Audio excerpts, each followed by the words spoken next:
Aamin ko sa makapangyarihang Diyos at sa inyo mga kapatid, na lubha akong nagkasala sa isip, sa salita at sa gawa at sa aking pagkukulang. Kaya isinasamo ko sa mahal na Birheng Maria, sa lahat ng mga anghel at mga banal, at sa inyo mga kapatid, na ako'y ipanalangin sa Panginoong ating Diyos. kaawaan tayo ng mapangyarihang Diyos, patawarin tayo sa ating mga kasalanan at patnubayan tayo sa buhay na walang hanggan. Amen. Panginoon, kaawaan mo kami. Panginoon, kaawaan mo kami. Kristo, kaawaan mo kami. Kristo, kaawaan mo kami. Panginoon, kaawaan mo kami. Panginoon, kaawaan mo kami.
Ng Ama, ikaw na nag-aalis ng mga kasalanan ng sanlibutan. Maawa ka, maawa ka sa amin.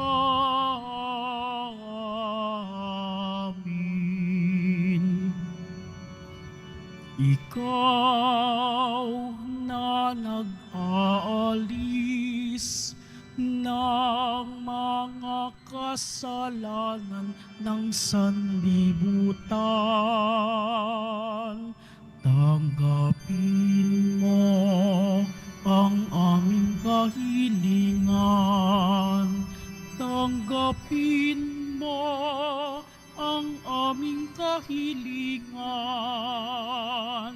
Ikaw na naluluklok sa kanan ng Ama, maawa ka sa amin, sapagkat ikaw lamang ang banal at ang kataas-taasan. Ikaw lamang, O Jesucristo, ang Panginoon, kasama ng Espiritu Santo sa kadakilaan ng Diyos Ama. Amen. Ng Diyos Ama. Amen. Papuri sa Diyos, papuri sa Diyos, papuri sa Diyos sa kaitaasan.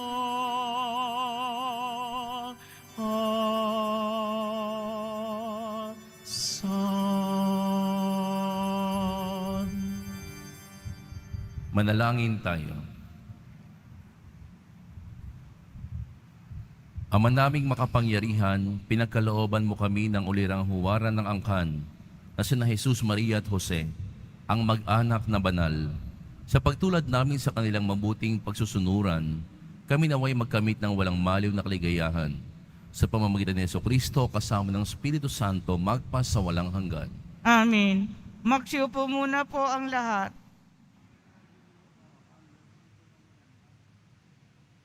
Pagbasa mula sa aklat ni Sirak. Ang mga ama ay binigyan ng Panginoon ng kapangyarihan sa mga anak at iniutos niya na sundin ng mga anak ang kanilang ina. Ang gumagalang sa kanyang amay, nagbabayad na sa kanyang kasalanan, at ang nagpaparangal sa kanyang inay, parang nag-iimpok ng kayamanan. Ang gumagalang sa kanyang amay, paliligayahin naman ng kanyang mga anak. At ang panalangin niya'y agad diringgin ng Panginoon. Ang nagpaparangal sa kanyang ama at nagdudulot ng kaaliwan sa kanyang ina ay tumatalima sa Panginoon. Pahahabain ng Diyos ang kanyang buhay. Anak, kalingain mo ang iyong ama pag siya'y matanda na, at huwag mo siyang dudulutan ng sama ng loob habang nabubuhay. Pagpaumanhinan mo siya kapag nanlalabo na ang kanyang isip. Huwag mo siyang lalapastanganin ngayong nasa kasibulan ka ng iyong lakas.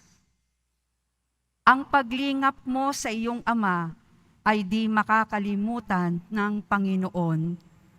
Iyan ay magiging kabayaran sa iyong mga kasalanan. Ang salita ng Diyos. Salamat sa Diyos. Mapalad ang sumusunod na taong may takot sa Diyos. Mapalad ang sumusunod na taong may takot sa Diyos. Mapalad ang bawat tao na sa Diyos ay may takot. Ang maalab na adhikay sumunod sa kanyang utos. Hindi siya magkukulang sa anumang kailangan. Ang buhay ay maligaya't uunlad ang kanyang buhay. Mapalad ang sumusunod na taong may takot sa Diyos. Sa tahanan, ang asawa'y parang ubas na mabunga. Bagong tanim na ulibo sa may dulang ang anak niya. Mapalad ang sumusunod na taong may takot sa Diyos. Ang sinuman kung ang Diyos buong pusong susundin, buhay niya ay uunlad at laging pagpapalain. Mula sa Siyon, pagpapala nawa ng Diyos ay tanggapin at makita habang buhay, pag-unlad ng Jerusalem.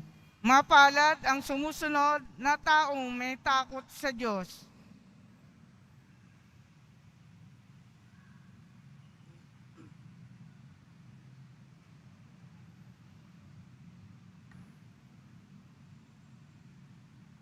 Pagbasa mula sa sulat ni Apostol San Pablo sa mga taga-Kolosas. Mga kapatid, kayo'y hinirang ng Diyos, itinalaga para sa Kanya at minamahal niya.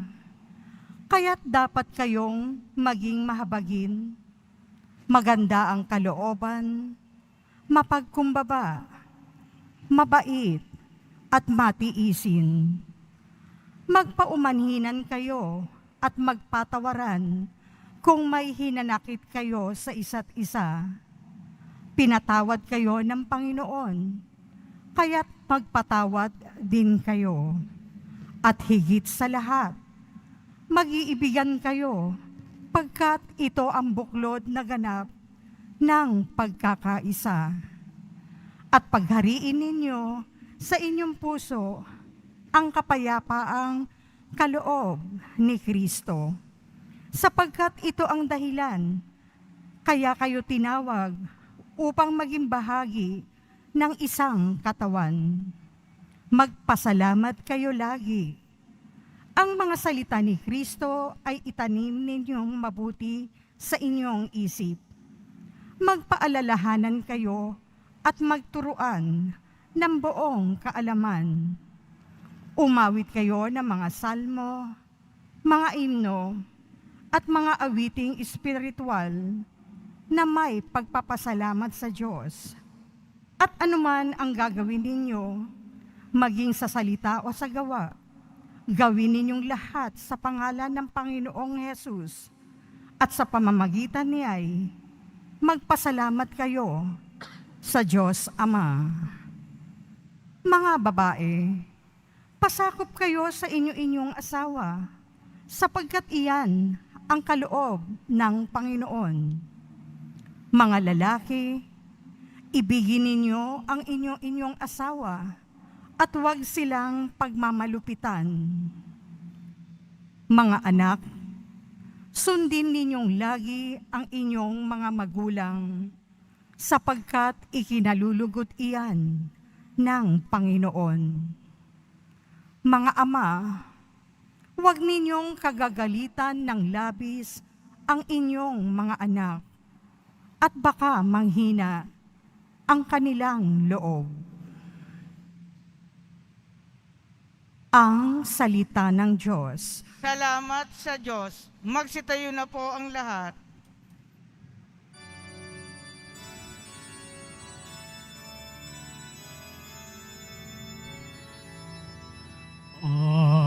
Alleluia, alleluia,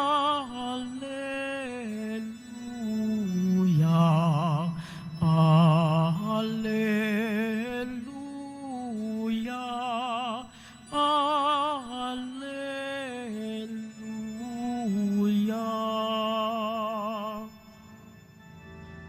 Kapayapaan ni Kristo at salita niyang totoo naway manahan sa inyo. Alleluia,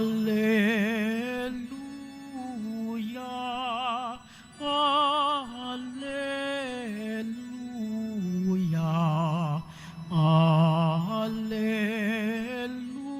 alleluia, alleluia.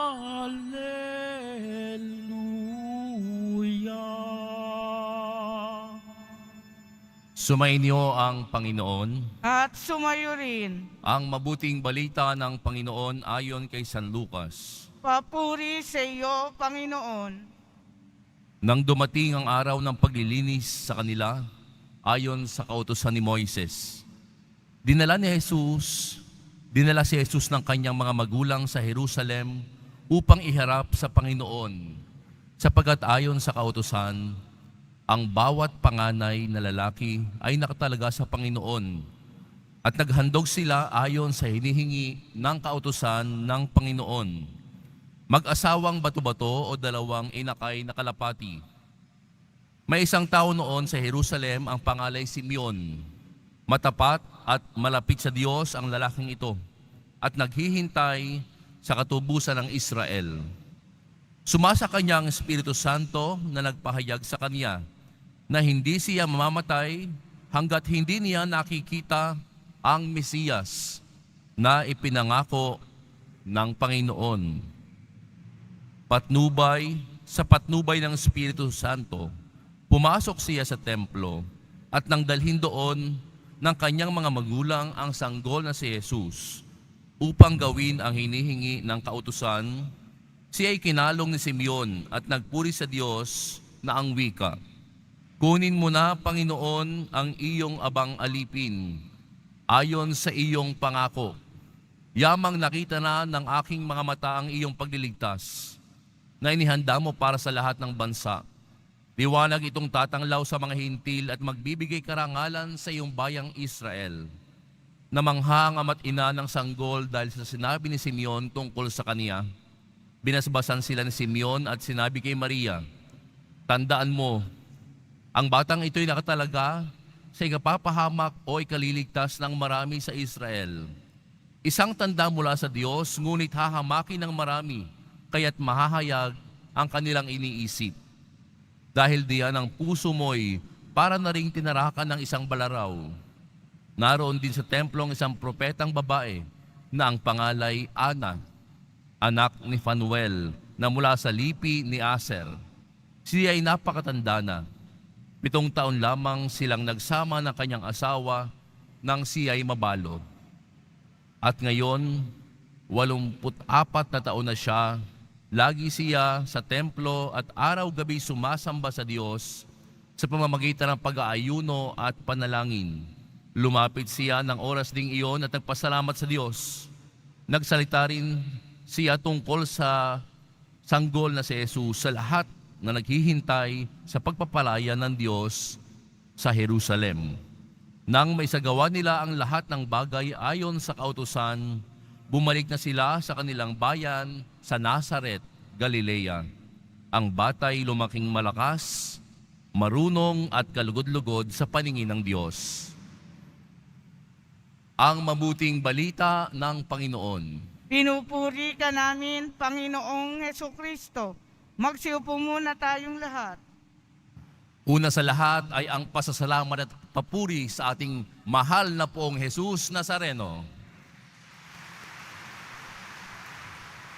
Ngayong linggo pong ito, mga kapatid, ay ating pinagdiriwang ang kapiestahan ng banal na mag-anak, Holy Family. What makes a family holy? Una sa lahat ay ang presensya ng Diyos sa pamilya. Tunay nga po na ang banal na mag-anak ay nagtataglay hindi lamang ng pagmamahalan, kundi sa kanilang sirkulo, hindi nawawala ang presensya ng Diyos. Paano po nangyari ito, mga kapatid? Kung ating napakinggan yung ebanghelyo, ayon kay San Lucas, si Jose at Maria ay sumunod sa kautusan ng Diyos upang italaga ang kanilang sanggol na panganay sa templo ng Jerusalem. Pagsunod, obedience to the Lord. Kapag ang isang pamilya ay nasesentrohan ng pagsunod sa Panginoon, tunay ngang ang isang pamilya ay may tuturing nating banal na pamilya. At walang ibang modelo dito kundi sina Jesus, Maria at Jose. Subalit, sa isang pamilya na nagtataglay ng Diyos, kahit sa pamilya natin, makikita rin natin yung nangyari dito sa ating ebanghelyo. Sinabi ni Simeon kay Maria, hindi mawawala ang hirap. Hindi mawawala ang sakit. Ang sabi ni Simeon, ang iyong puso ay parang tatarakan ng balaraw. Sapagkat ang batang ito'y nakatalaga sa ikapapahamak o ikaliligtas ng marami. Isang tanda mula sa Diyos. Minsan, mga kapatid, hindi naman mawawala sa pamilya na minsan ay may tampuhan, minsan ay may problema ang isang pamilya, minsan ay hinahamon ng isang pamilya. But our gospel is teaching us right now, una sa lahat, ang dapat nating gawin ay sumunod sa kalooban ng Diyos. Kapag sumusunod ka, hindi naman ibig sabihin mawawala na ang problema mo. Subalit kung sumusunod ka, nakatitiyak ka na hindi ka naman pababayaan ng Diyos, lalo na sa napakatinding pagsubok sa iyong pamilya. Kung papaano kayo kinalingan ng Diyos bilang isang pamilya, maraming pagsubok. Subalit, bakit tayo nakakalampas? Ito'y dahil sa presensya ng Diyos sa pamilya natin. Kaya nga't maganda na ang bawat pamilya ay marunong maghandog ng sarili sa Panginoon, marunong magpasalamat. Kaya kahanga-hanga yung mga pamilya na nagsisimba. ng sama-sama. Huwag pababayaang mawala ang Diyos sa pamilya. Amen? Tunay nga po na ang pagsunod sa Diyos, ito'y magbubukal ng marami pang grasya. At sa unang pagbasa, ang grasya na ating makikita kapag sumusunod ang isang pamilya sa Diyos ay napakagandang sinabi ni Propeta Sirach. Ito ang paalala sa atin. Ang mga ama ay binigyan ng Panginoon ng kapangyarihan sa mga anak at iniutos niya na sundin ng mga anak ang kanilang ina. Mahalaga sa mga ama na ikaw ay maging mabuting haligi ng tahanan. Mahalaga sa mga ina na ikaw ay maging ilaw ng tahanan. Mahalaga sa mga anak na ikaw ay sumunod sa iyong mga magulang. Lalo na kapag ikaw ay kinakailangan na ikaw ay minor pa sa mga batang naririto ngayon, mahalagang sumunod kayo sa mga magulang ninyo. Huwag kayong magagalit kapag sinasabi sa inyo, pinapaalala sa inyo na umuwi ka na. It is late na, gabing-gabi na. Sa mga bata, sumunod kayo. Kapag pinapaalalahanan kayo ng inyong mga magulang na mag-aral ng mabuti, sumunod kayo. Bakit? Mamimiss nyo yan. Pag nawala ang magulang nyo, mamimiss nyo yan. Amen? Ilan sa atin dito namimiss ang paalala ng mga magulang? Nung nawala ng mga magulang saka natin na-realize, tama pala si nanay, tama pala si tatay. At ngayong Pasko, ramdam na ramdam natin, lalo na kung ang inyong tatay o nanay ay wala na. Doon yung nararamdaman ngayong Kapaskuhan, namimiss nyo pala ang inyong tatay at nanay. Namimiss nyo pala yung kanilang mga pangaral. Amen? Kahit po tayo mga matatanda na, masasabi nating namimiss pa rin natin ang ating mga magulang. Hindi po ba? Iba yung Pasko kapag nandiyan ang pamilya. Iba ang Pasko kapag sama-sama ang pamilya. Kaya nga mga kapatid, huwag nating kakalimutan ang aral na itinuturo sa atin ng banal na mag-anak. Ang pagsunod sa kalooban ng Diyos ay magbubukal ng pag-ibig sa pamilya, pagsusunuran sa pamilya, paggalang sa pamilya. Ang gumagalang sa kanyang amay, paliligayahin naman ang kanyang mga anak, at ang panalangin ay agad diringgin ng Panginoon. Kaya nga mga kapatid, ating palaging uunawain ang sinasabi sa Salmo, mapalad ang sumusunod na taong may takot sa Diyos. Again, the foundation of love in every family is God. Obedience to God. Kaya nga mga kapatid, ang aking panalangin sa ating lahat, nawa ang bawat pamilya magkaroon ng presensya ng Diyos sa inyong gitna ng mag-anak. Hindi naman mawawala ang problema kapag sumisimba ka. Subalit ang pamilya mo'y tumitibay sa kabila ng pagsubok kapag ikaw ay may Diyos. Kaya tatandaan ninyo ang magiging pundasyon ng isang banal na mag-anak. Pagmamahalan, pagsunod sa Diyos. Palaging may Diyos. Hindi pwedeng alisin ang Diyos. Kaya mga kapatid, ganun din ang paalala sa atin. Ako at ikaw bilang bahagi ng pamilya, huwag kakalimutan ang iniwan sa atin ni na Jesus, Maria at Jose. Mahalaga na sumunod. Mahalaga na gumalang. Mahalaga na sama-samang lampasan ano man ang pagsubok sa buhay bilang isang pamilya. Amen. Magsitayo na po ang lahat.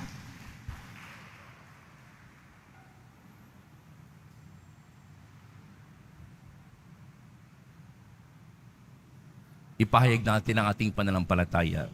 Sumasampalataya ako sa Diyos amang makapangyarihan sa lahat, na may gawa ng langit at lupa. Sumasampalataya ako kay Jesucristo, isang anak ng Diyos, Panginoon nating lahat. Nagkatawang tao siya, lalang ng Espiritu Santo. Ipinanganak ni Santa Maria ang Birhen, pinagpakasakit ni Poncio Pilato, ipinako sa krus, namatay, inilibing, nanaog sa kinaroonan ng mga yumao. Nang may ikatlong araw, nabuhay na maguli, umakyat sa langit, naluklok sa kanan ng Diyos amang makapangyarihan sa lahat. Doon magmumulang paririto at hukom sa nangabuhay at nangamatay na tao.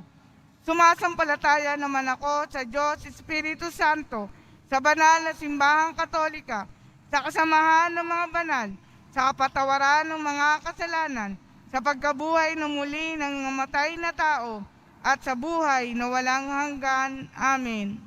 Minamahal ko mga kapatid, manalangin tayo sa Diyos Ama, ang pinagmumulan ng buhay ng bawat pamilya, upang matulungan tayong mapangalagaan ang bawat pamilya, ang simbahan at ang bayan. Buong pananalig nating idalangin, Panginoon, basbasan mo ang bawat pamilya. Panginoon, basbasan mo ang bawat pamilya. Manatiling tapat nawa ang mga pinuno ng simbahan sa pagtataguyod at pagtatanggol ng karapatan at dignidad ng bawat pamilya. Manalangin tayo. Panginoon, basbasan mo ang bawat pamilya. Magsulong nawa ang mga pinuno sa pamahalaan ng mga programang nagpapahalaga ng pagkakaisa, katapatan, at pagmamahalan sa bawat pamilya. Manalangin tayo. Panginoon, basbasan mo ang bawat pamilya. Manatili na buwan tapat ang mga mag-asawa sa isa't isa at sa kanilang pangako sa kasal, at maging responsable nawa sila sa kanilang tungkulin sa kanilang mga anak. Manalangin tayo. Panginoon, basbasan mo ang bawat pamilya. Makakuha nawa ng inspirasyon sa banal na mag-anak ang mga pamilyang nagkakawatak-watak dahil sa kahirapan, terorismo at sakit. Huwag nawa silang pababayaan ng komunidad na kung saan sila kabilang. Manalangin tayo. Panginoon, basbasan mo ang bawat pamilya. Ama, dinggin mo ang aming mga panalangin. Nawa ang buhay namin ay maging isang banal na pag-aalay ng buhay tulad ng banal na pamilya. Inihiling namin ito sa pamamagitan ni Kristo ang aming Panginoon. Amen. Magsiup.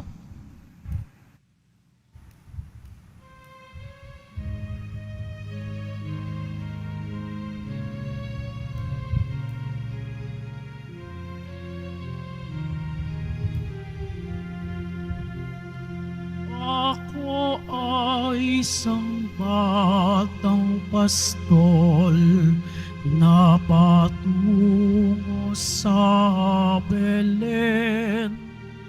May dala na maiaalay kay Jesus sa sabsaban. Tayo na, sa Belen tayo na sa Belen. At doon kay sarap mag-awitan sa tabi ng sabsaban.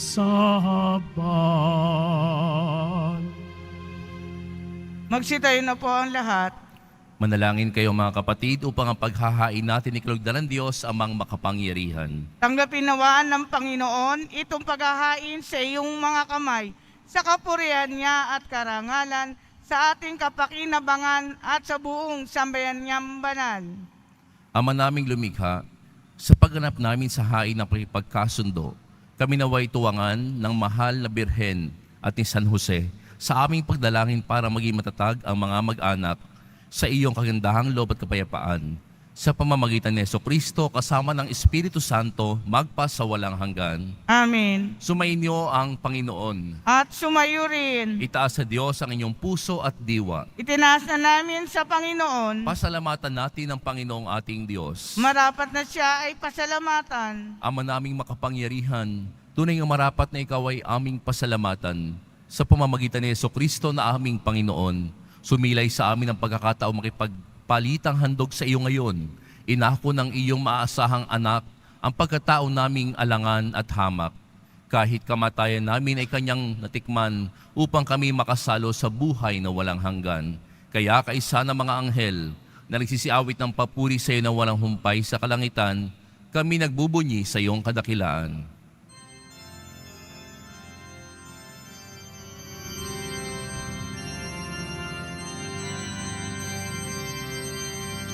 Santo, Santo, Santo, Panginoong Diyos ng mga hukbo. Napupuno ang langit at lupa ng kadakilaan mo. Hosana, Hosana sa kaitaasan.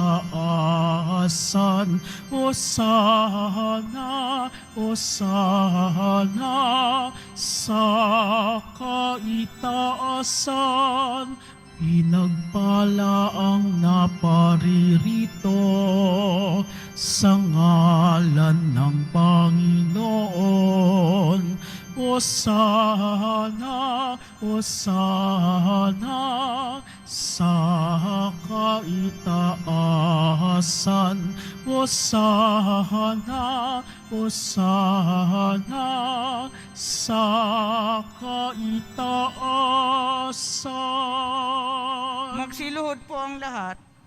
Ama naming banal, ikaw ang bukal ng tanang kabanalan. Kaya't sa pamamagitan ng iyong Espiritu, gawin mong banal ang kaloob na ito upang para sa amin maging katawan at dugo ng aming Panginoong Hesukristo. Bago niya pinagtiis ang kusang loob na maging handog, hinawakan niya ang tinapay, pinasalamatan kaniya, pinaghati-hati niya iyon, iniabot sa kanya mga alagad at sinabi, "Tanggapin ninyong lahat ito at kanin. Ito ang aking katawan na ihahandog para sa inyo."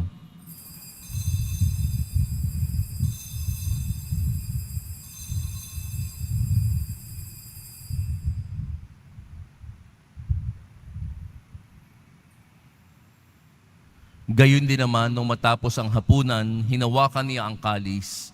Muli kaniyang pinasalamatan, iniabot niya ang kalis sa kanyang mga alagad at sinabi, "Tanggapin ninyong lahat ito at inumin. Ito ang kalis ng aking dugo, ng bago at walang hanggang tipan. Ang aking dugo na ibubuhos para sa inyo at para sa lahat. Sa pagpapatawad ng mga kasalanan, gawin ninyo ito sa pag-alala sa akin."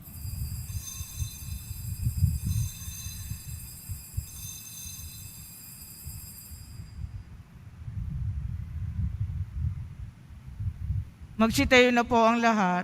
Ipagbunyi natin ang misteryo ng pananampalataya. Si Kristo'y namatay, si Kristo'y nabuhay, si Kristo'y babalik sa wakas ng panahon. Ama, ginagawa namin ngayon ang pag-alala sa pagkamatay at muling pagkabuhay ng iyong anak. Kaya't iniaalay namin sa iyong tinapay na nagbibigay buhay at ang kalis na nagkakaloob ng kaligtasan. Kami nagpapasalamat dahil kami iyong minarapat na tumayo sa harap mo para maglingkod sa iyo. Isinasamo namin kami magsasalo-salo sa katawan at dugo ni Kristo ay mabuklod sa pagkakaisa sa pamamagitan ng Espiritu Santo. Ama, lingapin mo ang iyong simbahang laganap sa buong daigdig. Puspusin mo kami sa pag-ibig kaysa ni Francisco na aming Papa at ni Jose na aming Obispo at ang Tanang Kaparian. Alalahanin mo rin ang mga kapatid naming nahimlay nang may pag-asang sila'y muling mabubuhay. Gayon din ang lahat ng mga pumanaw. Kaawaan mo sila at patuloyin sa iyong kaliwanagan. Kaawaan mo at pagidapatin kaming lahat na makasalo sa iyong buhay na walang wakas. Kaisa ng mahal na Birheng Maria na ng Diyos, ng kabiyak ng puso niyang si San Jose, kaysa ng mga apostol at ng lahat ng mga banal na namuhay dito sa daigdig ng kalugod-lugod sa iyo. May pagdiwang nawa namin ang pagpupuri sa ikararangal mo sa pamamagitan ng iyong anak na aming Panginoong Heso Kristo. Sa pamamagitan ni Kristo, kasama niya at sa Kaniya, ang lahat ng parangal at papuri sa iyo, Diyos amang makapangyarihan, kasama ng Espiritu Santo, magpa sa walang hanggan.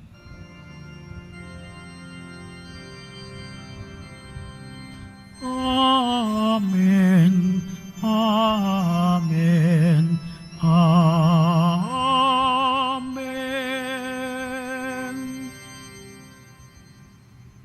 Sa tagubilin ng mga nakagagaling na utos at turo ni Jesus na Panginoon natin at Diyos, ipahayag natin ang lakas loob. Ama namin, sumasalangit ka, sambahin ang ngalan mo, mapasa amin ang kaharian mo, sundin ang loob mo, ito sa lupa parang nasa langit. Bigyan mo kami ngayon ng aming kakanin sa araw-araw at patawarin mo kami sa aming mga sala para ng pagpapatawad namin sa nagkakasala sa amin at huwag mo kaming ipahintulot sa tukso at iadya mo kami sa lahat ng masama. Hinihiling namin kami iadya sa lahat ng masama, pagkalooban ng kapayapaan araw-araw, iligtas sa kasalanan, at ilayo sa lahat ng kapahamakan, samantalang aming pinananabikan ang dakilang araw ng pagpapahayag ng tagapagligtas naming si Yesu Kristo. Sapagkat iyo ang kaharian at ang kapangyarihan at ang kapurihan, magpakailanman. Amen. Panginoong Jesucristo, sinabi mo sa iyong mga apostol, kapayapaan ang iniiwan ko sa inyo. Ang aking kapayapaan ang ibinibigay ko sa inyo. Tunghayan mo ang aming pananampalataya at huwag ang aming pagkakasala. Pagkalooban mo kami ng kapayapaan at pagkakaisa ayon sa iyong kalooban, kasama ng Espiritu Santo magpa sa walang hanggan. Amen. Ang kapayapaan ng Panginoon ay laging sumainyo. At sumayo rin. Magbigayan kayo ng kapayapaan sa isa't isa.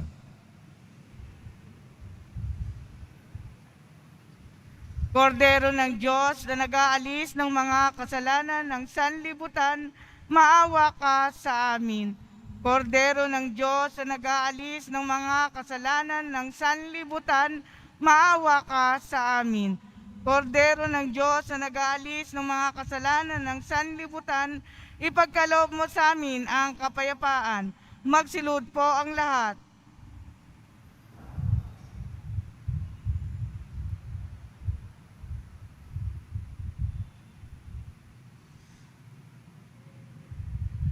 Ito ang kordero ng Diyos. Ito ang nag-aalis ng kasalanan ng sanlibutan. Mapalad ang mga inaaniyahan sa kanyang piging. Panginoon, hindi ako karapat-dapat na magpatuloy sa iyo, ngunit sa isang salita mo lamang ay gagaling na ako.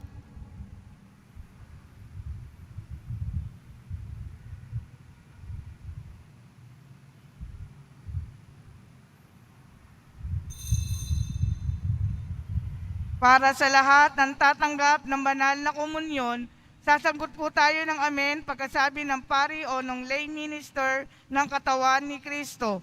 At isubo agad sa bibig bago umalis sa harapan ng pari o lay minister. Sumunod po tayo. Maraming salamat po.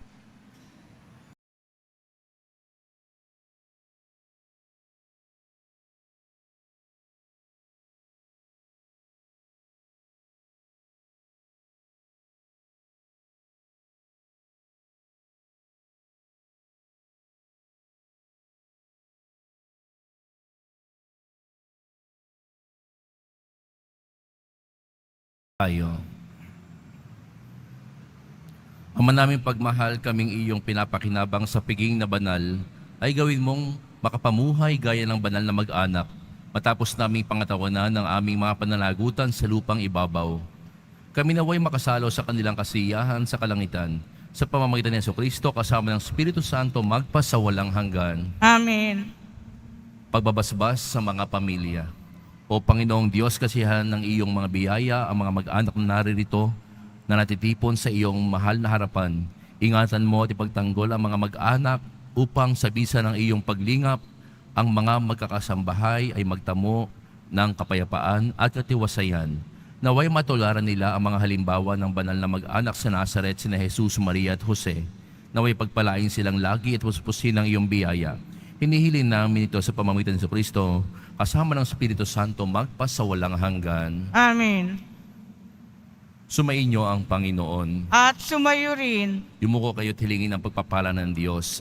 Ang Diyos na humawi sa kadiliman nung nagkatawan-taong anak niyang mahal ay nagdulot ng liwanag sa banal na araw na ito. Pakundangan sa kanyang pagsilang ay siya nawang magtaboy sa dilim ng kasamaan at magpaningning sa liwanag ng kabutihan sa iyong kalooban ngayon at magpasawalang hanggan. Amen. Ang Diyos na nagsugo sa anghel para ihatid ang magandang balita ay siya nawang pumuspo sa inyo ng tuwa para may hatid sa tanan ang kanyang mabuting balita ngayon magpasawalang hanggan. Amen. Ang Diyos na nag-ugnay ng lupa sa kalangitan ay siya nawang pumuspo sa inyo sa kapayapaan at kaluguran bilang mga katambal ng nasa langit niyang sambayanan ngayon at magpasawalang hanggan. Amen. Pagpalain kayo ng makapangyarihang Diyos, Ama, Anak at Espiritu Santo.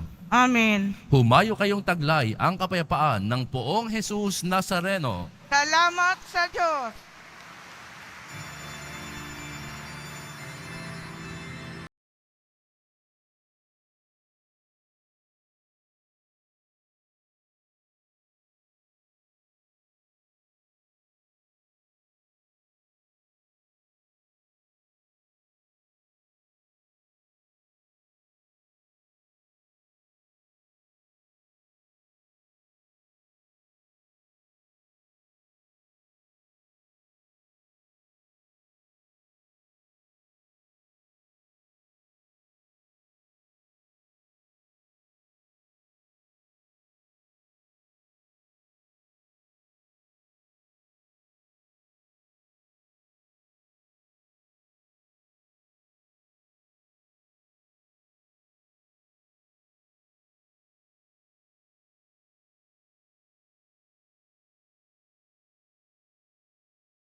At magbuhat ngayon kahit hindi Pasko ay